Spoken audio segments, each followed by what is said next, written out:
With us today, Trey Brownfield, Councilman, Slidell, Louisiana. Mr. Trey, how are you? I'm doing great, my friend. How are you? I am blessed and highly favored. It's an honor to have you here, sir. Well, thank you for having me. I appreciate it. So, what many people don't know is Slidell is an amazing little city.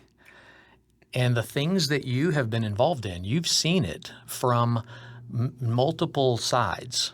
And you have taken on an additional role as a councilman, but at the same time, you also work at a hardware store and you interact with thousands of people who live here and work here on a wide range of different things. But you're a family man, you're a businessman, you're involved in many, many other things that the city has been doing in the backbone of how cities get run. And the opportunity as a councilman has been relatively recent. You've been at it for what, 2-3 years? A year and a half, actually. Year and a half? Excellent. So the opportunity that you've seen from how a city runs from the ground up and in multiple other opportunities and obligations, what are your thoughts with regard to now what you've seen and how involved and how much do you love the city? First and foremost, I'll start with the last question. How much do you love the city? I love the city more than anything. My passion started for this city when I moved here. I got involved in Ohana Pier, which was a youth outreach program, or I should say business. And so what happened was we would take teens, they'd come in, cover charge was like $5 for them to get in. There were Xboxes, dodgeball, basketball, pool tables, hockey. I mean, just it went on. And for them to be there all night for $5, and there was a concession stand that they could buy dinner from or whatever. It was just a great way from the ground up, seeing what our city is made of. You know, the people, the underprivileged people, the people who cared the most about these teens. Some of the leaders of the community would come through there and support because, I mean, it's a big deal when you're taking a couple hundred kids off the street and offering them a safe environment on a weekend.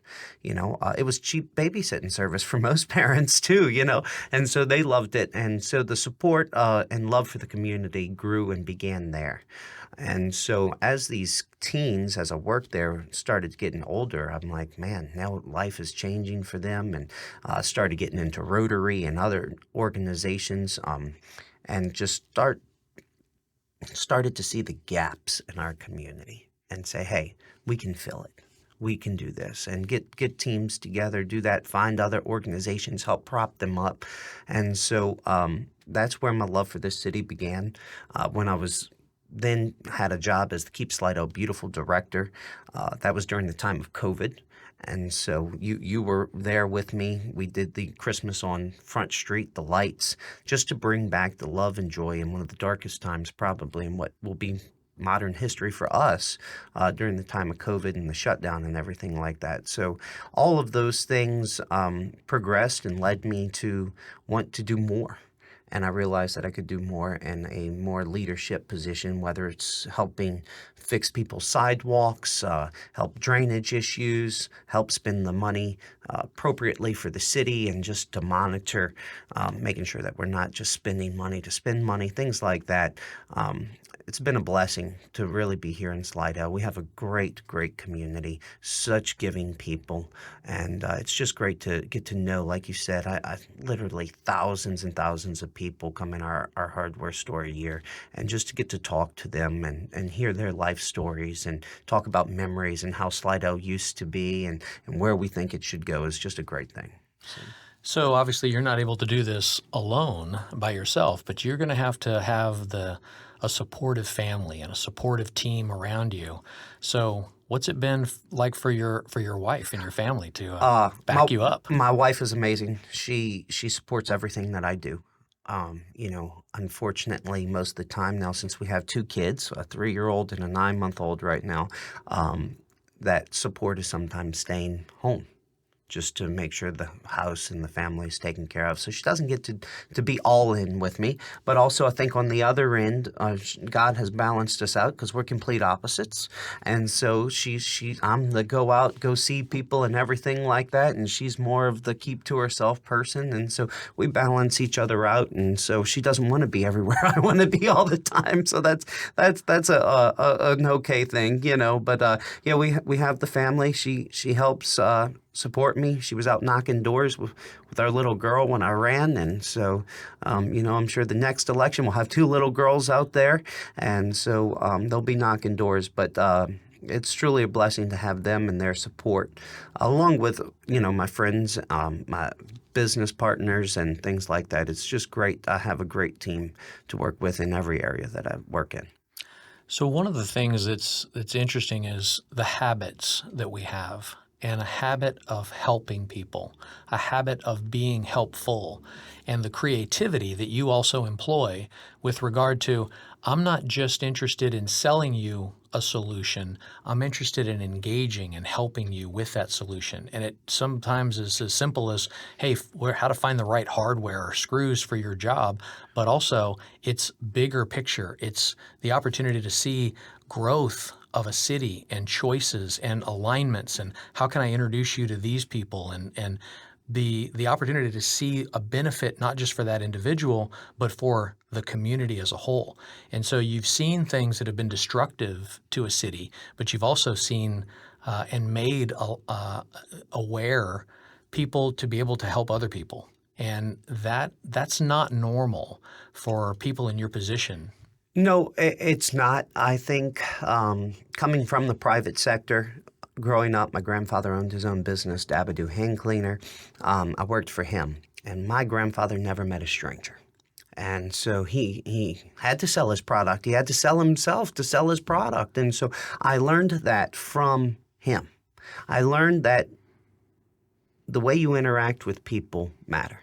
There's one of my favorite sayings is, people will always forget what you say, but they'll never forget how you made them feel. And so that's why when you come into the Ace Hardware that I manage, we are right there at the door. How can I help you today? You go to Home Depot, you go to Walmart, and I'm not bashing these companies or the people that work there, but their model is not set as our model. Our model is customer service first. It's why people come back. It's why people want help. And so I took the model that I've learned from my grandfather and brought it right into politics. Hey, I host, and I'm the only council member so far that hosts Pizza with Your Councilman. I buy the pizza, you come out, let's talk about the district. You got an issue? I want to hear from you, and I want you to see that I'm here for you. Coffee with the councilman. I do the same thing on some Saturday mornings. Hey, I'll post it, you know, and I do this every 3-4 months, something like that. And that keeps the people engaged. But more than that, just like giving out my personal cell phone all the time and things like that, you have to remain accessible to the people. And it's not so much, like I said, that it's what you tell them, it's that they know that you're there for them. And my constituents know that. You know, I had a constituent call me one day, had a snake in her house. I went and got the snake out. I had another constituent, they had an armadillo issue. So my wife, I was off. So the way my work schedule works, I take off a day during the week to do my council job, and then I have take off a day on the weekend for my time with my family, right? For us to go to church and stuff. And so what happened was we have that Tuesday I was off. My wife says, hey, what are you doing today? I said, I got council stuff to do. She says, oh, you're going to go get a snake out of somebody's house? I was like, no, actually it's armadillos today. And so I drove and met with these people who had an armadillo issue. And I said, look, I'm going to take care of it and we're going to do this. And I told them how I'm going to take care of it and got their permission. But it's that service level that is missing all across the board. Mm-hmm. You know, I look at our society today. Mm-hmm. And boy, we got some warriors, some finger warriors on social media. Why can't we just sit down and talk about our differences? Mm-hmm. Get people to the table. And I think about that everywhere they go. there's no interaction with other people. Right. There's no community. There's no love towards another person. It's, hey, I came here, I clocked in, I'm going to do my job, and I'm going to go home. And we have to change that mindset if we want our community to work together on issues and come together. And also, I see in our society all of these people being more at home, more clammed up, less interaction with other people, and they almost take pride in that fact that they don't like people. Wow. I love people. I want to be around people.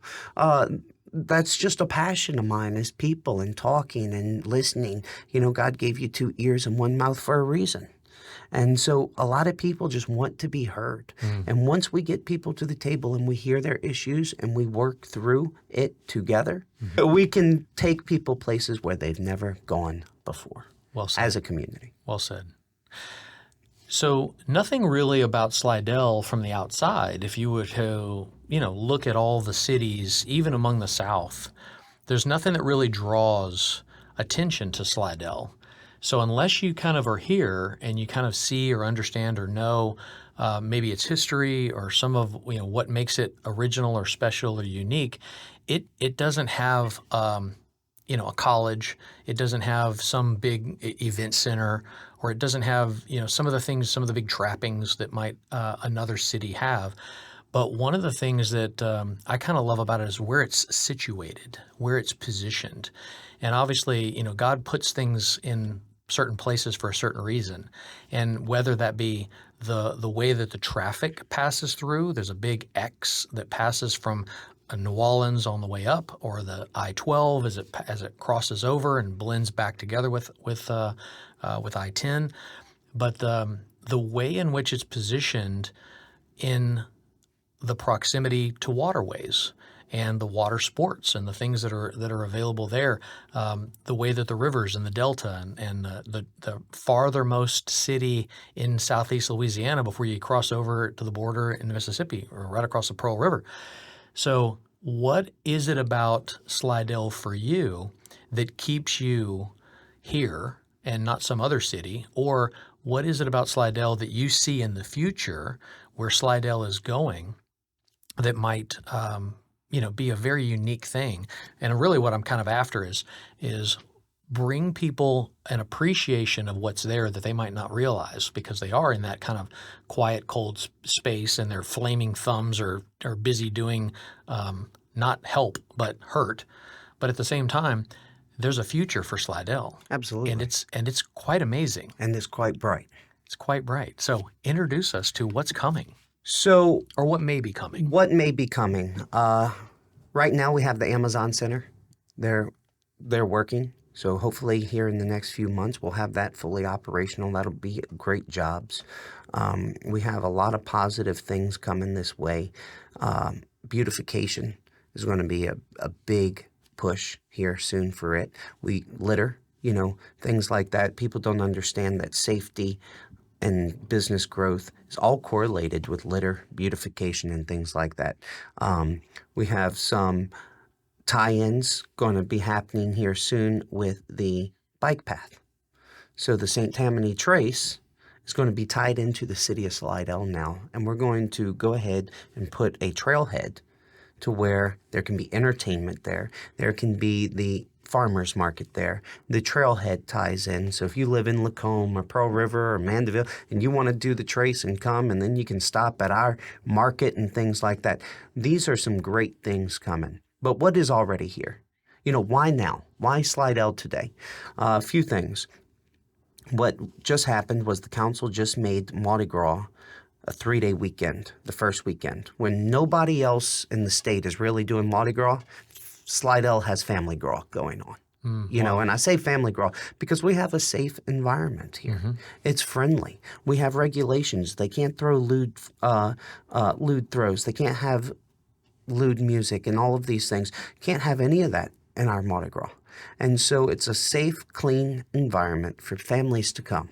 I'm going to be working with our Lieutenant Governor, Billy Nungesser. He's going to send down a film crew, the Louisiana promotion that he has. Is going to come down. They're going to film this, and he's going to promote it worldwide. It's going to be a draw because the alternative is going to celebrate Mardi Gras 20 miles away in the most dangerous city in the country. And so that is a positive. Mardi Gras is a part of our culture here. And I know you've probably traveled a good deal. And if you say Mardi Gras, people are like, what? But here it's a part of the culture, Right. So that's something that people can put on their list and come see us during that time of year. Secondly, we're sportsman's paradise, right? We have the lake right here. Great fishing. Go out into the Wrigley's. I mean, there's all of that right here. We got the little bayous that you could kayak in. What a beautiful site that is. We have the Heritage Park where you could walk around. You can launch your kayak there and go back and not have to worry about big waves and things like that taking you out, right? So you have those things here. You have a great old town area where there's some art there. There's little boutiques, great restaurants. If you want to have a drink, there's a bar there. There's all of these things. The ice cream shop. So, what I've been doing or just started with my cousin is we did a behind-the-scenes footage of the ice cream soda shop. There's so much history in that building. Love it. And so we went in, we did it for free for the lady because we're trying to get this started. And we're going to take this video and send it to the parish, and the parish is going to put it on their local channel. So we're highlighting these businesses here on our side of town to help show, hey, this is a golden gem here. Something else great about Slidell is as you said, that you have the interchanges. 45 minutes, you could be down in downtown New Orleans having hot beignets and a cafe au lait. And you could be walking around Jackson Square and see all the history there. And then you can come here and wine and dine all night long at some of our great restaurants, Palmetto's, Nathan's, Gallagher's. I mean, we have some great restaurants here. Cote, Maple Room. I mean, there's all of these great little things that you could do here in the city of Slidell. Then not only that, if you wanted to, you could pick up the next day, drive an hour, and go sit on the beach. And then you can come back and do all of those things here. You got a great area to walk around in Old Town. You got the Heritage Park to walk around. You have all of these great little shops up and down Gauze, Robert. We have the Fremo Center. If you're a big shopper, you can go in there and shop for days if you wanted to. So all of those things are draws here to Slidell. And so it might not be a place where people say, hey, that's the golden destination, but I guarantee you, once you come here, it's one of those destinations you're going to be like, that's either going to be a stop on my pathway through, or it's going to be, we're going to stop there for a few days. Honey Island Swamp Tours. Mm-hmm. That's a great thing. If you've never been on a swamp tour and seen these alligators and things like that, that's another great asset that we have. So there's all of these places all across our city that you could do. We're about to have 12 pickleball courts at John Slidell Park. We're about to have a skateboard park at John Slidell Park. We're looking at a recreation master plan where hopefully we can bring in these rec sites where tournaments and things will come in and stay. And so one of our gyms that nobody talks about is our airport. You can skydive out at the airport. You can land right there. It's a great little asset that we have for the city. So we have all of these little things that people don't see or know of so much that is here. We have a museum in Old Town that shows you the first jail cell that the city had. We have even our even our graveyard sites have historic information in them. And so all that being said, it's a blessing to live in a little town. That is, like you said, it's more of a bedroom community. People can go into New Orleans and work and all of these things. It's safe, it's quiet, and pretty here soon it's going to be very beautiful. What an amazing picture of how Slidell is viewed by someone who loves it. And what an amazing perspective on not just the where it was, but where it is and where it's going. to be able to see value in something that most people, never really get a chance to look at that perspective and to see from the bigger picture and from multiple angles what benefits are right here. So it's amazing to be able to hear someone that has that kind of vision. And obviously, you're not the one that's behind all of these efforts. You didn't have to create it, but the beautification alone and the simple, this is a clean town. It's not filled with trash. There's not, things that are thrown away that attract a bad element in essence. And ultimately, if you're going to set up a business here, the business that you set up here, you're going to have some pretty consistent foot traffic, and it's not going to be everything rolls up and nobody's actually in the town. But no, there's people that are going to come here, and people that are going to do business here, and people that are going to migrate back and forth through the town that'll stop off. So, whenever any of my buddies come into town, for instance, they're usually Marines. So we're heading to Southsides and right out the gate. And it's a community just in that one restaurant. But if you almost go to anywhere, there's still that sense of people care. And people appreciate customers. They're not interested in running you off. No. And everybody, to some degree or another, has an interest in all of us doing well. Southern hospitality, right? Well said. So that is, you're absolutely right. That is what is amazing about our community. The people are down to earth. The people care. And as I said, some of one of the biggest giving communities I've ever seen. If there is a need and something happens, people step right up to the plate. So as a city councilman, you are part of a bigger team. And if for people who don't necessarily understand what a city council does, in essence, what's their role? It's easy to point to a mayor.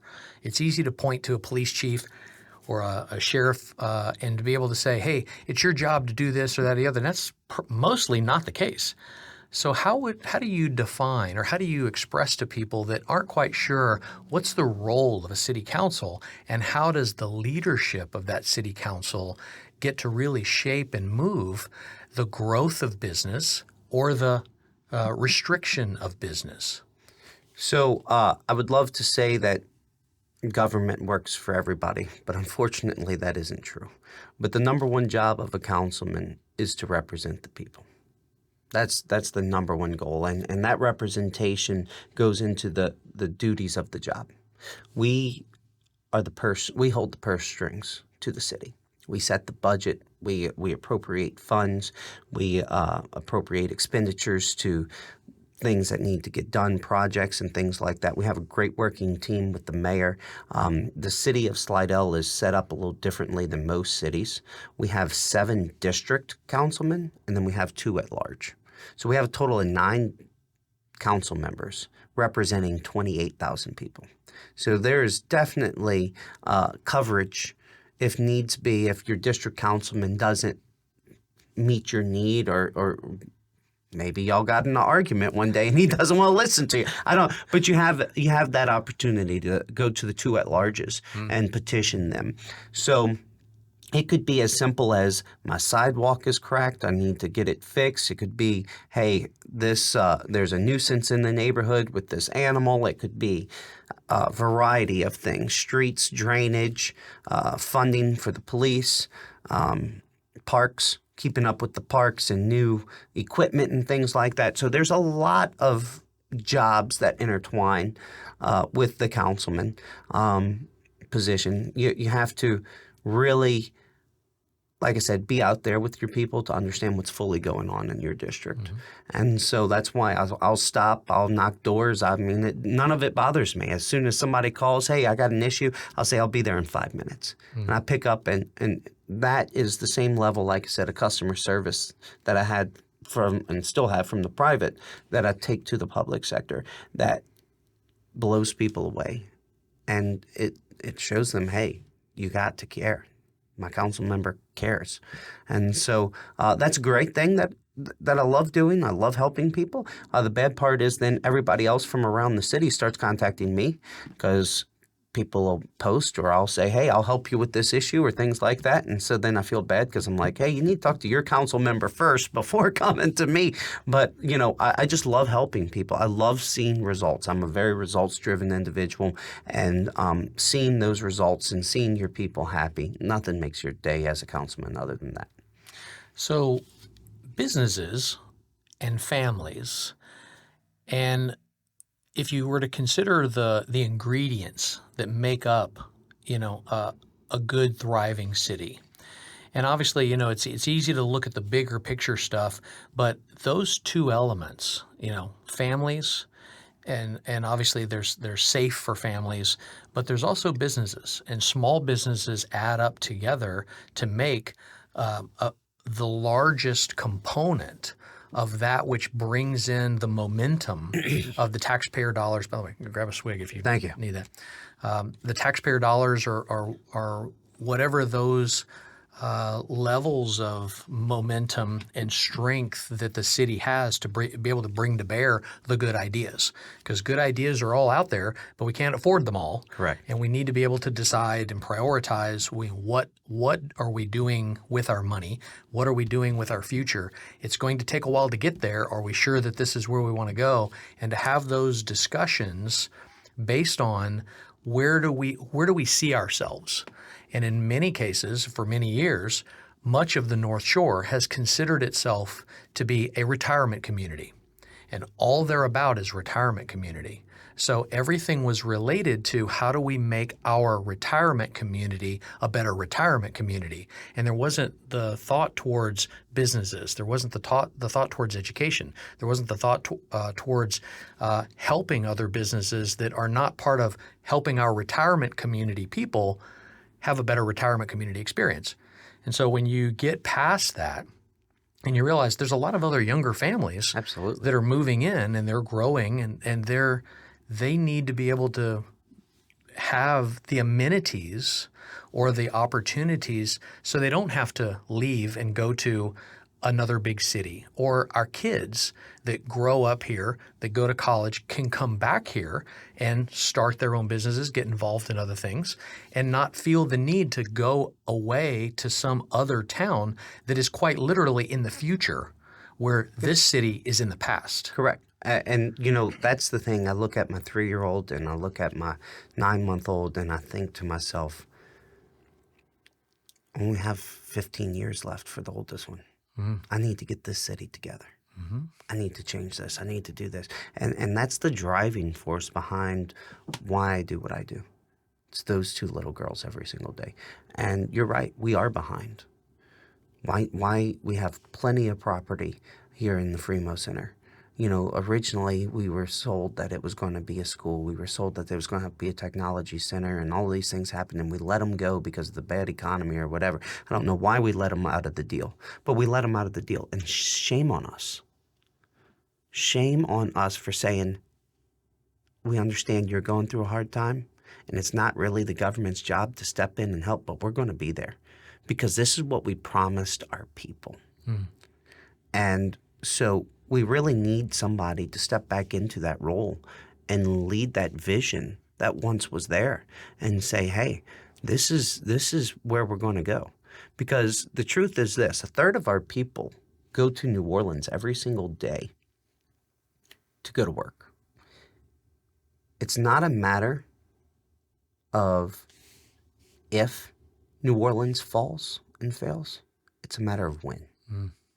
And Slidell better get ready. And we better be prepared to say, we've built this up and we can sustain now. Because let's face it, I don't know if people have been watching these natural disasters like what happened in Hawaii and things. The federal government is not rolling in with the tax-paying dollars like they used to. They're not, FEMA is not coming in again like they did after Katrina and just dishing out billions of dollars. Those days are over with. And so I'm afraid that if New Orleans gets whacked again, and Slidell will at the same time, I'm not saying we're not, but New Orleans, they might not rebuild. They still really haven't been fully back. Right. So that is something we need to do. We need to be a champion for this city. You talk about our small businesses. I love our small businesses. I cannot stand not shopping local. I despise walking into a big box store. I do.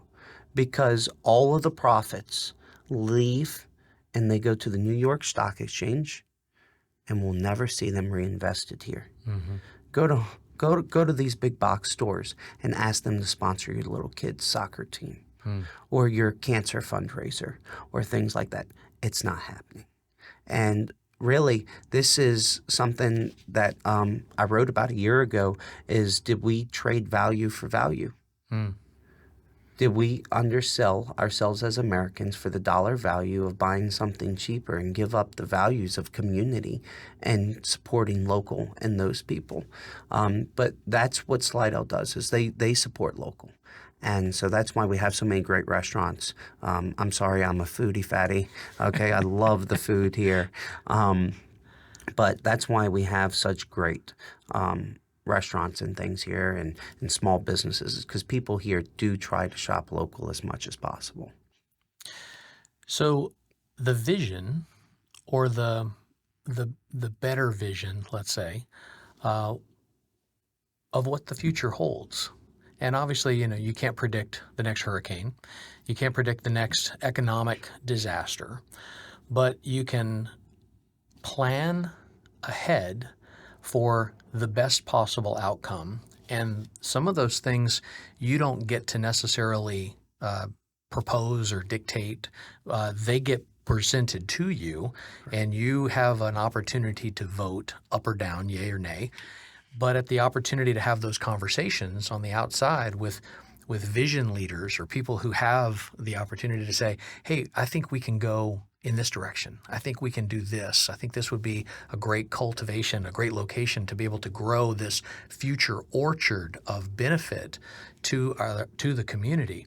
And is there anything that's sort of proposed or out there that you really like, or you see that this would be a beautiful thing? It's not necessarily it's going to happen, but it's in that vision or planning or possibility statement. And part of what I'm after is looking at, many looked at the proposal for the casino as being one of those things that they felt that was a good thing. But many others were like, that's not a good thing. It looks like it's a good thing, but in the long run, it hurts cities. It hurts towns. It hurts people. It creates addictions. And it's nothing about it really. It looks good on the surface. You say jobs, but it's really not good for the ramifications of a city on something like that. But then you also say, what are some of those things that are maybe unseen, where you've looked at other towns or other proposals have kind of come across the radar that you're like, this is really cool. This would be something that the constituents, people in Slidell, have asked about or think would be good. And it's not out of the question. It's within possibility based on the logistics or whatever. Is there anything that you would say, there's a few possibilities, and we're looking at things like this or things like this as a future of what Slidell could have in the future? So we are redoing our code of ordinances right now.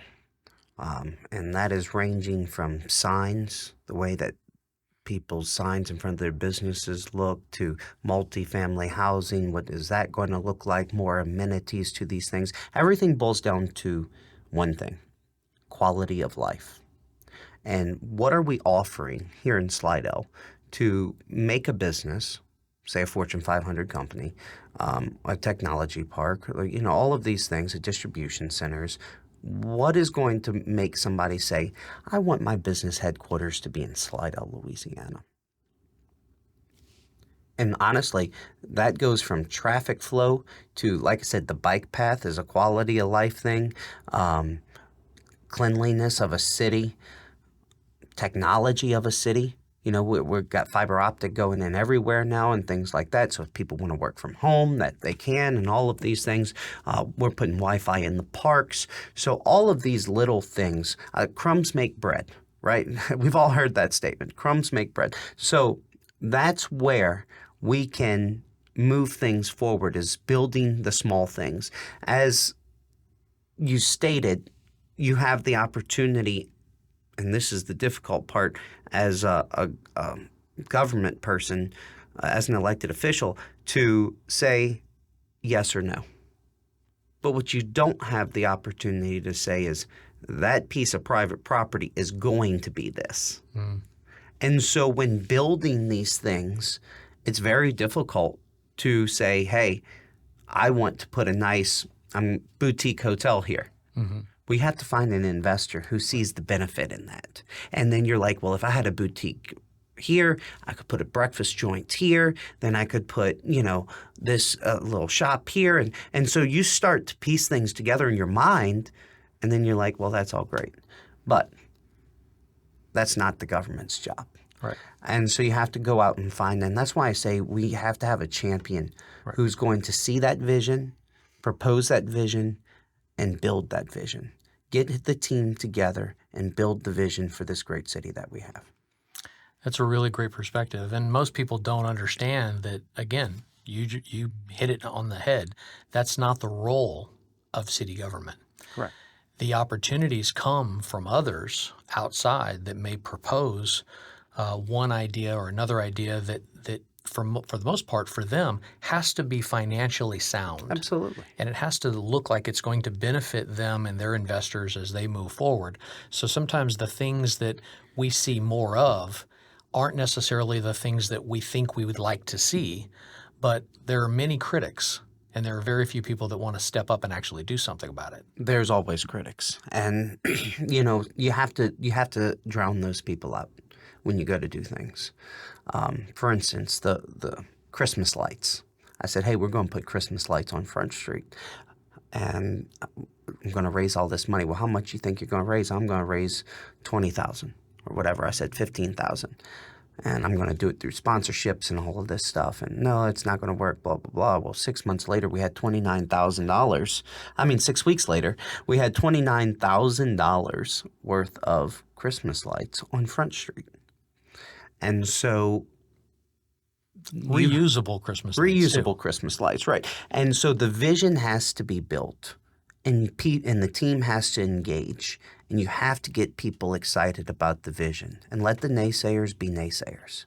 And going back to the talk about private sector and the government and saying you can't do this or that.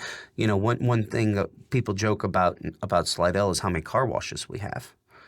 Well, believe it or not, the study still shows that we could use more. Wow.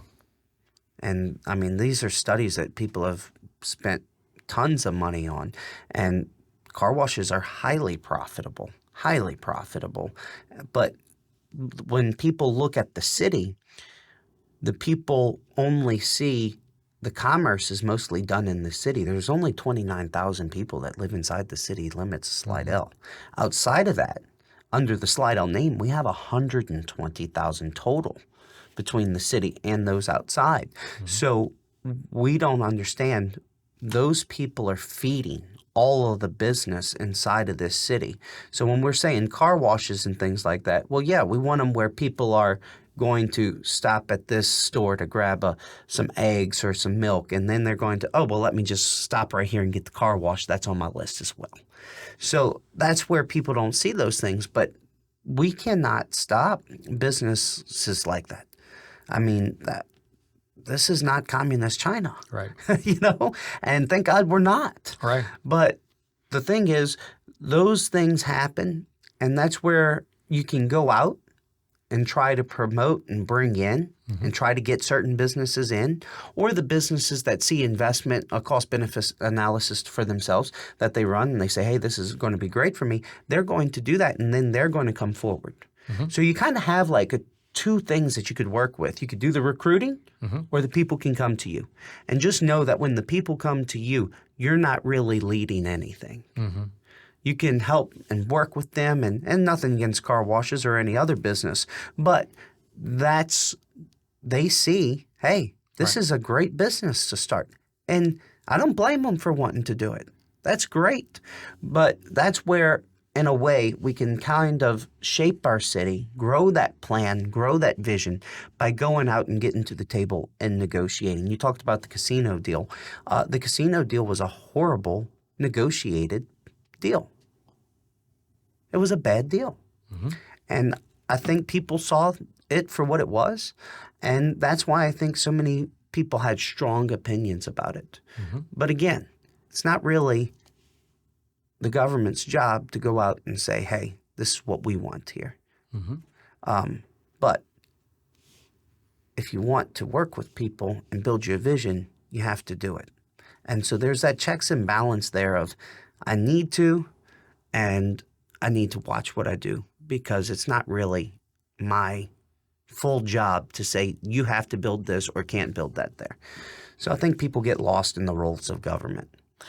So one of the things that often gets mentioned as a start to the direction of possibilities is, you see a big chunk of pine trees, big chunk of land, available land, and infrastructure.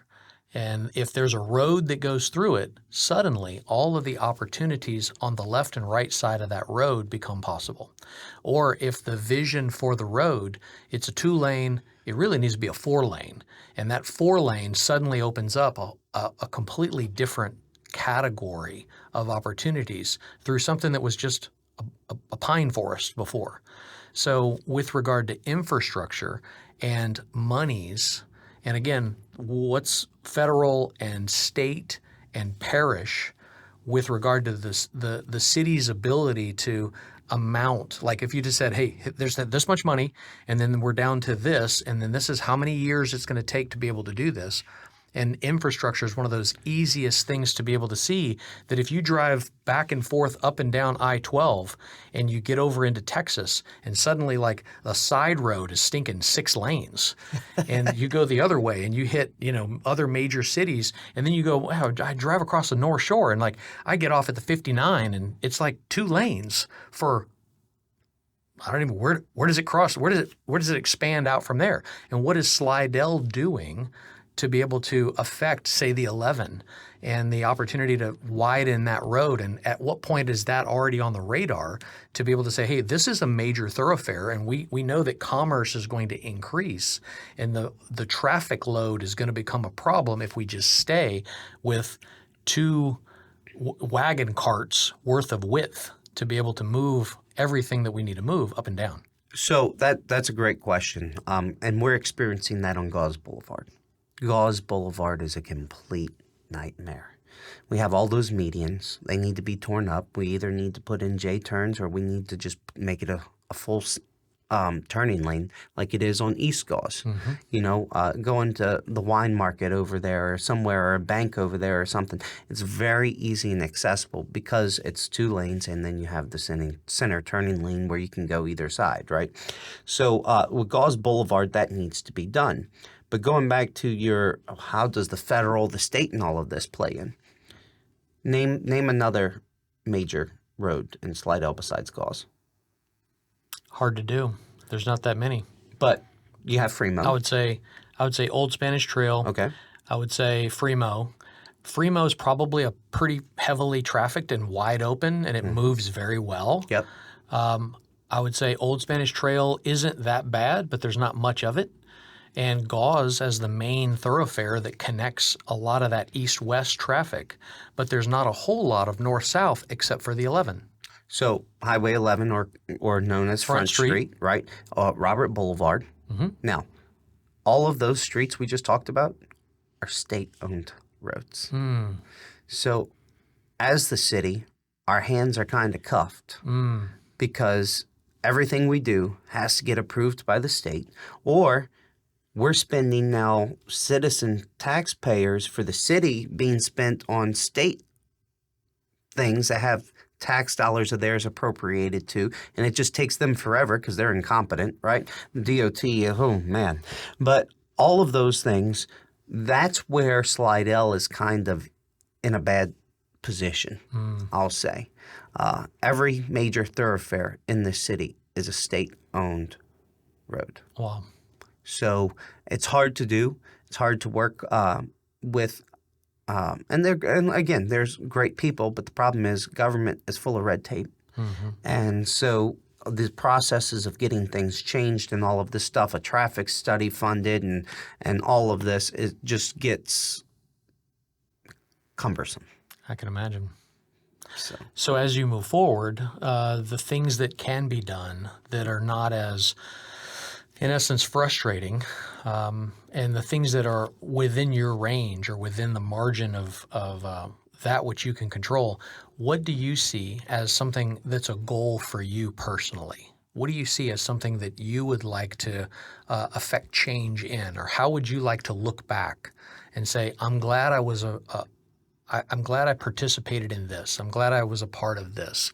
And this is what I see as an outcome, as a positive benefit that 25 years from now, as you look back at where you are and what you've done, and how does that look for you? So there's a few projects that we're looking at. Something I would like to see is the medians be taken out on gauze. I've said that for years. These medians are horrible. I remember cleaning up the litter off of all of them all the time. I said, why do we even have these things? They slow down traffic and I have to clean up the litter, So that is something that I would absolutely love to see happen. That is probably the biggest goal that we can accomplish as a city is to get those medians removed. And that has been discussed and all of this, and it goes back and forth. But I don't think we have a higher priority than to get those done. I joke with them all the time. Well, I'm not really joking, but I say, look, at night, roll out the bulldozer, tear them up, and then the next morning call up the state and say, come fix it. What are they going to do? They have to fix it. It's their road, right? But, I know that's not how government works, but it just gets so frustrating sometimes that you're like, we got to get radical on this. We have to see this change. This is the betterment for the people. I don't know what is taking them so long to understand how this is working. Something that we are doing is some roundabouts, which helps with the ease of traffic. Sure. We have one coming on Robert by John Slidell Park and Country Club. We also have another one going out by First Baptist Church of Slidell. They're at the corner of Spartan and Highway 11. And so this will help with the management of moving traffic through our city faster, not backing up traffic due to lights and things like that. And there you hear our wonderful railroad, which is another thing that just came to mind. So Amtrak is about to do a $1.8 million investment here at our historical train station. Speaking of which, go see Lori at the Art Depot, our friend Lori, right? Go get art classes there and grab a good burger at Times. Grand Marshal of Saline, by the way. Grand Marshal of Saline. Congratulations to her. But it is, they're about to do a $1.8 million investment there. It's going to be handicap accessible. They're about to light up the whole thing really bright and everything. So that's going to be great. So, for those people who just want to take a short train from Hattiesburg to Slidell or from New Orleans or, train tickets are relatively cheap, and you can come through and come see us that way, catch you an Uber or get off the tracks and go right into Old Town or go right into the park. I mean, there's all of those things there, but that's another great addition is what they're going to be doing there for our city. So are there any other leaders that you would necessarily say people don't realize the work that this person has done or this team has done, and that may be a Chamber of Commerce, that may be some other organization that you don't necessarily know that they exist, but they're really working hard, that you'd like to basically bring up and almost like give them an attaboy for the things that they've been doing that most people don't realize that are keeping things as good as they are right now in Slidell. There are so many. I mean, quite honestly, it goes back to what I said. Our people are very giving of their time. They're giving of their money. I mean, you have the Junior Auxiliary. They do a bunch of stuff. The Slidell Women's Civic Club. They're a great organization. They just crowned me king Saturday. Is that legal? Right? I mean, you're kind of a guy. Well, I mean, king, not queen. Okay. So they crowned me king, right? But what they do is a ton of civic organization stuff. I mean, there's so many people. Another one, the Hospice House. Mm-hmm. Miranda with the Hospice House. They host the largest festival in Slidell, the Crawfish Cook-Off, which brings people from different states here. So there are these organizations and people that are just moving constantly. And I mean, just like a well-oiled machine to move our city forward. Let me tell you, we have some of the best city workers out there. Okay. Kudos to the city workers. Well, the cleanup was in a day. Yeah. I've honestly, it takes weeks and weeks to clean up New Orleans. Oh, absolutely. And in some cases, months in some areas.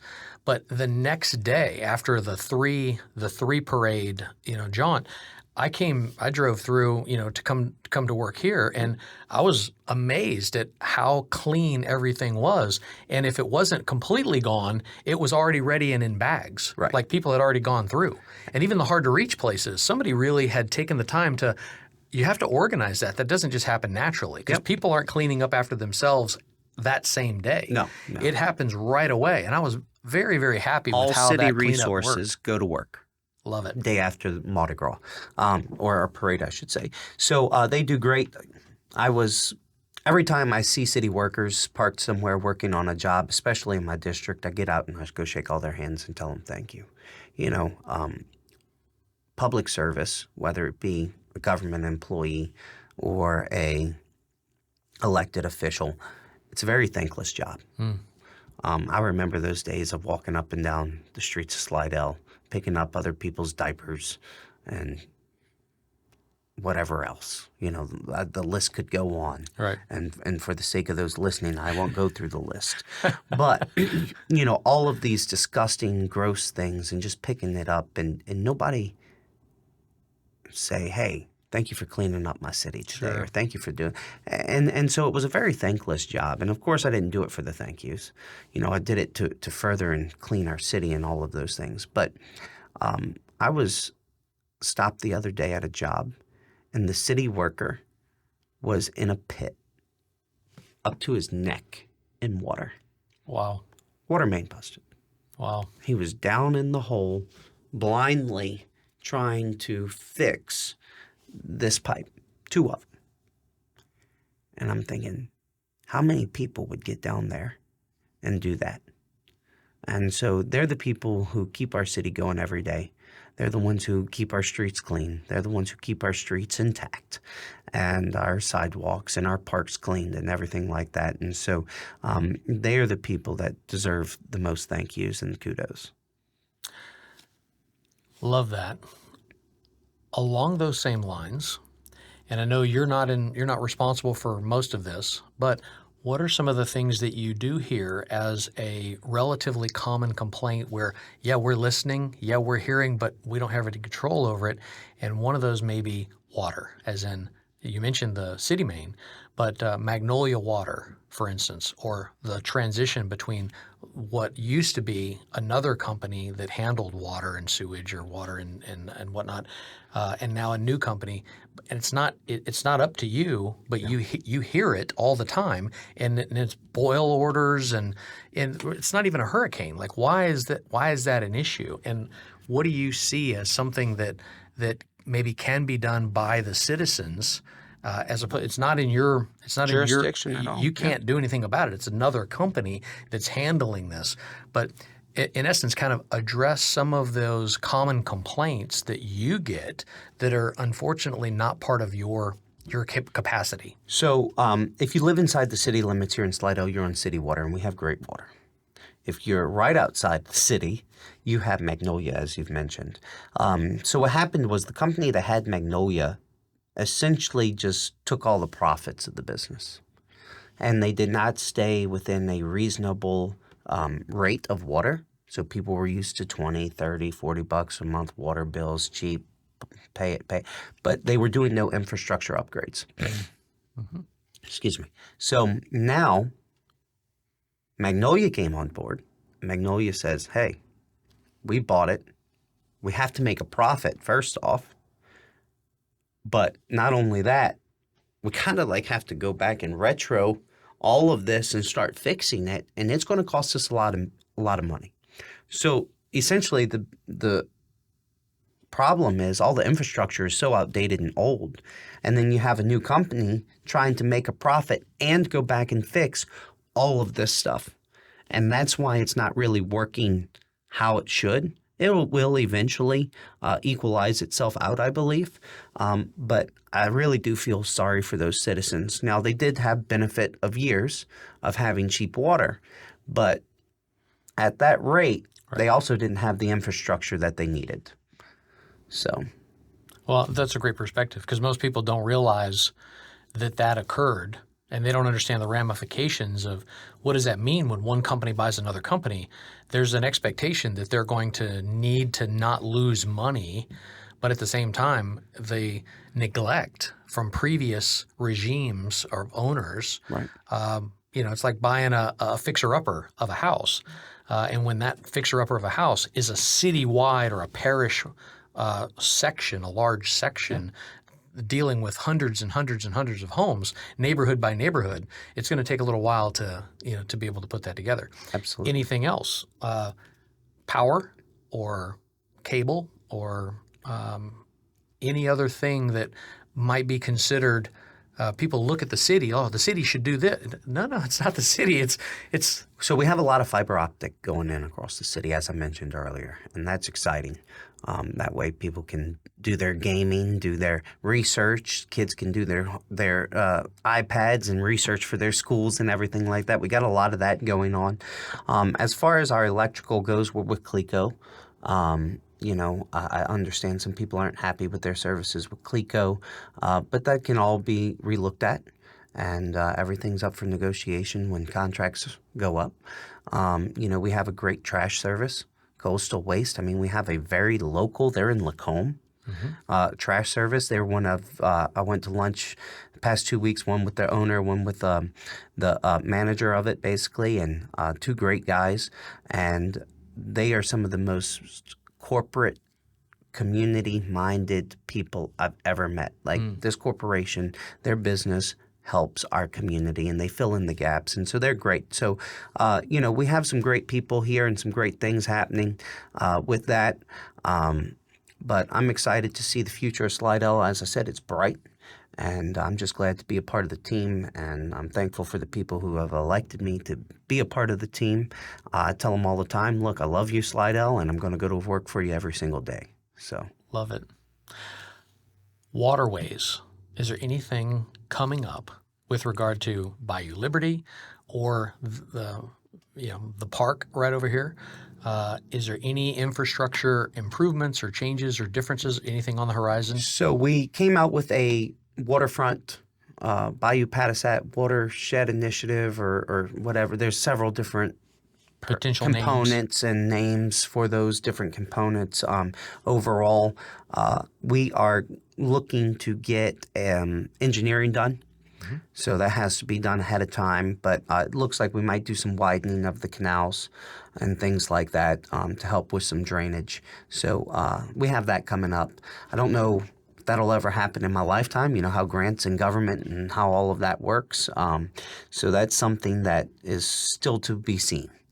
Well, I would say if you take a look not too far back, Eden Isle and Lakeshore, those whole areas are both relatively new. Yes. And the amount of volume of homes that have gone in just north of Lakeshore and the amount of potential future growth that's heading in that direction is pretty big. Yeah. So the volume, if as Slidell grows, what direction is it going to grow? And there's an annexation of the airport that happened, years ago. So there's 400 acres of potential. What could that be? A sports park was proposed, and I think that got voted down. But the vision of what Slidell could become is that there's a lot of potential, and it can lay down or start to grow in a few years, and it doesn't take very long, to kind of get there.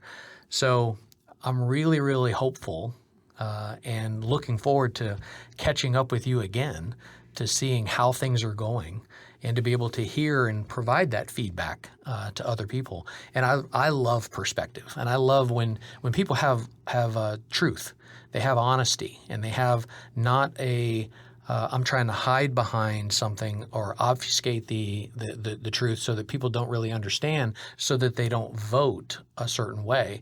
I love when the opportunity to give you a chance to give a little bit of, hey, here's the situation, here's what's going on. And you would probably appreciate that if more people understand and know what is really going on and what we can and can't do. Or let me guide and direct you to those that can. And this is how this is going to go. So thank you so much for your time.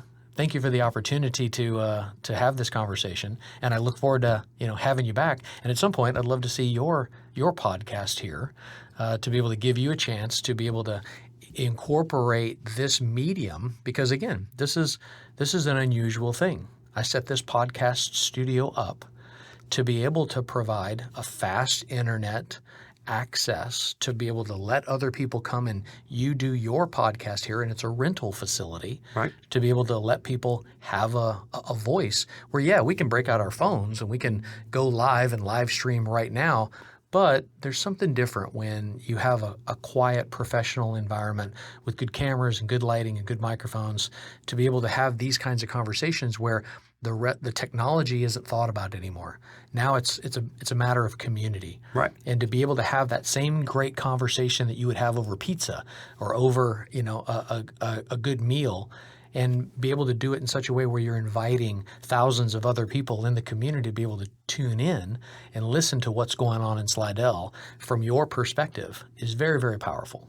So I really, really appreciate you taking the time to be here. I appreciate you.